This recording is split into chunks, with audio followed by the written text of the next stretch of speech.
working on the railroad. An army of laborers laying new rail by hand, racing to reopen this transport route after one of the deadliest train disasters India has seen in its modern history. On Friday night, 3 trains collided in this area, and everywhere on the side of the tracks in this rural part of eastern India, there are massive railroad cars that were, as you can see, severely damaged in this collision. This vehicle here, this car, was reserved for people with disabilities. You can still see people's personal belongings down below right outside. It began with a passenger train moving at 128 kilometers or 80 miles per hour, slamming into a parked freight train, colliding after dark in this rural area. Villagers rescued passengers by the light of their cell phones.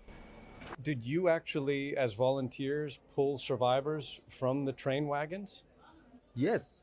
One the worst hit train wagon where I told the other guys to put the mobile light. I entered into it. It was no space, literally, because it was so inclined that everybody was male, female, everyone was dumped at a place. So we had to pull them very carefully. We pulled them out. Few were alive. We just separated them. Few were dead. So we don't have to waste the time.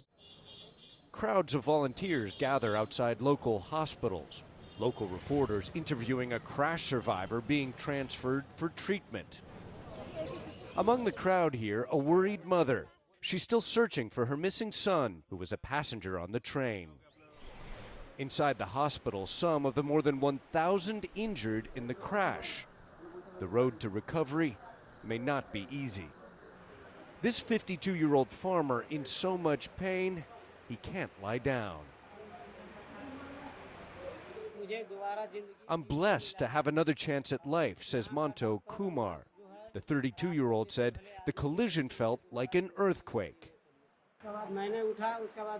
Afterwards, I took my shirt and wrapped it around my head and started looking for my friends, he says. Kumar says he shared an ambulance with his friend who lost both legs and later died.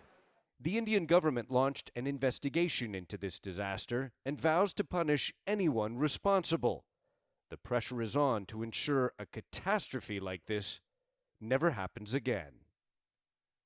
Ivan Watson, CNN, in Odisha state in eastern India.